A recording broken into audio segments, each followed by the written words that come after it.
meeting is being called by parliament? एक routine बैठक है जो पार्लियामेंट्री स्टैंडिंग कमेटी जिसका मैं चेयरमैन हूँ।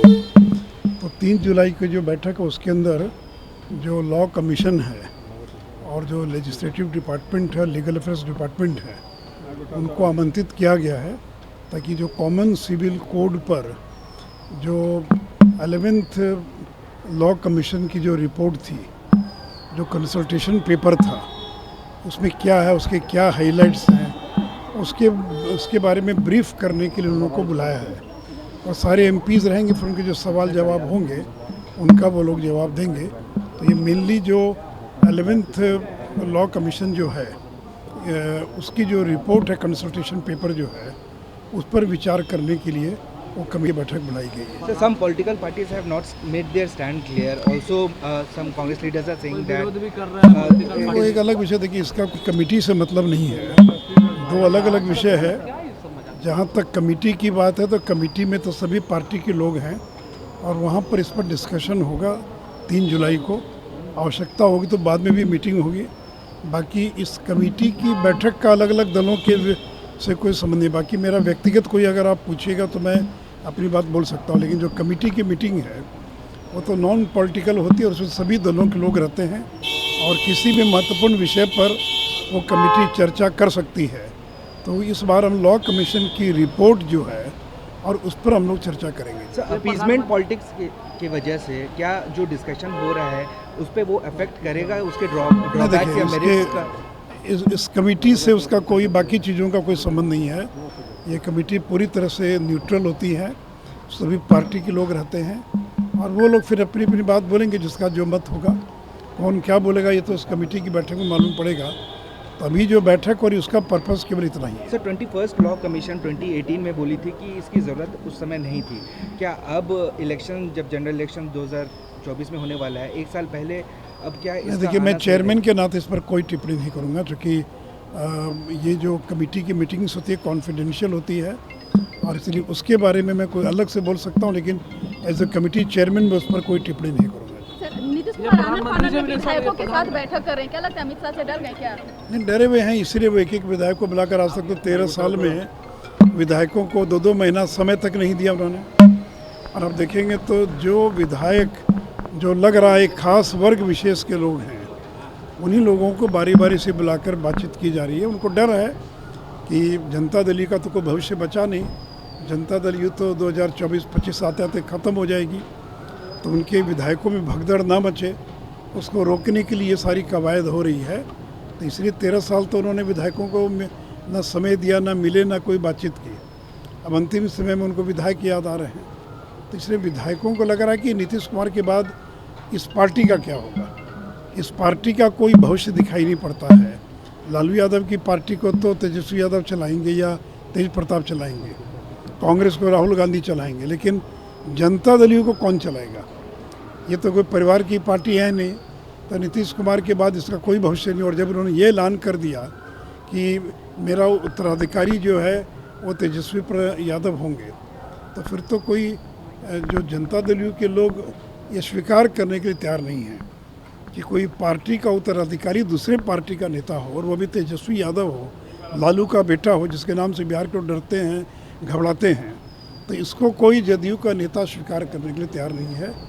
इस तरह से भगदड़ को रोकने के लिए ये सारी कवायद उनकी चल रही है। अच्छा, राज्यपाल से आपकी मुलाकात और हुई थी? दूसरा ये कि कल जो है, जो कल अमित शाह जी का भाषण हुआ मुंगेर के अंदर, उस पर जो सवाल उठा रहे हैं जदयू के लोग, राजद के लोग, ललन जी, तो मैं इतना ही कहूँगा कि ललन सिंह को हराने के लिए बीजेपी का एक अदना कार्यकर्ता पर्याप्त है। कमल का चिन्ह लेकर जो मैदान में आ जाएगा वो ललन सिंह को मुंगेर लोकसभा में हरा देगा। और जहाँ तक मुंगेर और बिहार को मदद की बात है, तो 1 लाख करोड़ रुपए से ज़्यादा कि केवल सड़कों के क्षेत्र में बिहार में काम हो रहा है। ललन जी केवल बताएं कि ये बख्तियारपुर, मोकामा, सिमरिया, खगड़िया जो 4 लेन बन रहा है, जिसका एक बड़ा हिस्सा उनके क्षेत्र में है, क्या वो केंद्र के कारण नहीं बन रहा है? बिहार में 8 नए मेडिकल कॉलेज स्थापित हो रहे हैं, क्या ये केंद्र की मदद से स्थापित नहीं हो रहे हैं? अब बगल में मोकामा के अंदर जो राजेंद्र सेतु है, उसके समानांतर एक नए पुल का 3000 करोड़ की लागत से निर्माण हो रहा है।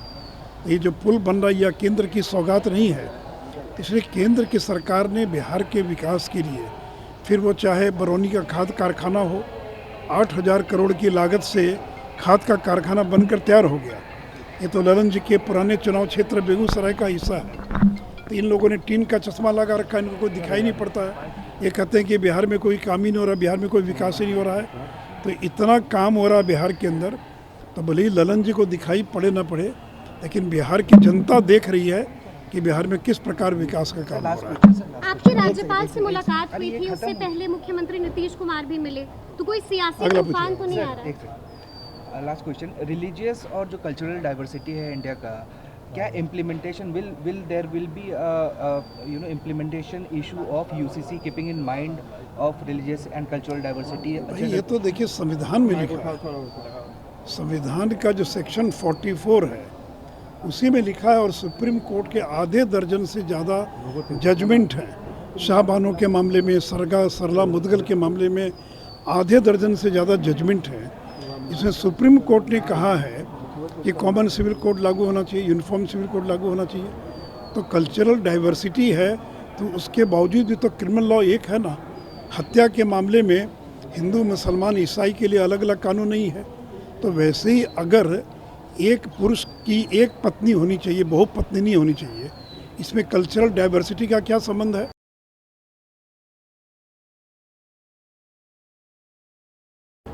तो कल्चरल डाइवर्सिटी है,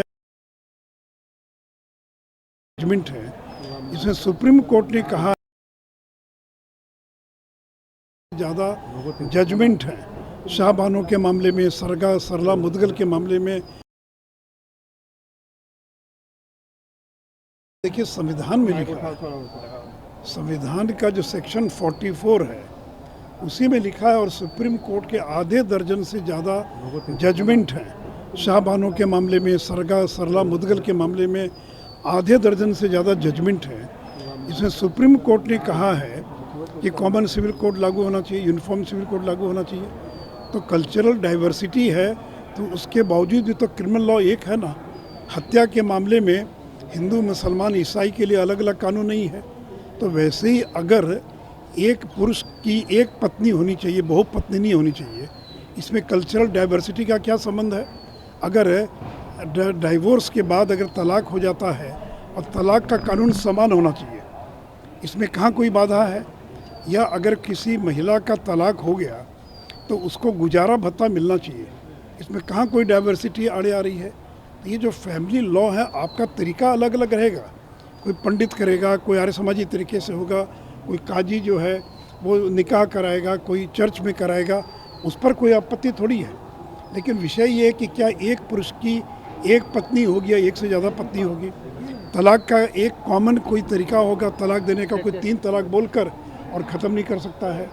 उसी प्रकार मेंटेनेंस के बारे में अगर एक तरह की व्यवस्था होगी कि मेंटेनेंस मिलना चाहिए कि नहीं मिलना चाहिए, एडॉप्शन के बारे में, और ख़ास करके लड़कियों के साथ जिसमें भेदभाव है, जैसे कई लॉ के अंदर लड़कियों को संपत्ति में अधिकार नहीं है, परिवार को एडॉप्शन का अधिकार नहीं है। तो सक्सेशन के मामले में, एडॉप्शन के मामले में, डाइवोर्स के मामले में, मैरिज के मामले में एक समान कानून बने, यही तो समान आचार संहिता है। लेकिन कुछ लोग जानबूझकर ये दुष्प्रचार करते हैं कि आपके जो व्यक्तिगत कानून को ख़त्म कर दिए जाएंगे। भाई आज दुनिया के अधिकांश देशों में एक पुरुष 4 विवाह नहीं कर सकता है। तो अगर किसी धर्म का कानून कहता है कि 4 विवाह कर सकता है, तो क्या आज के ज़माने में उचित होगा?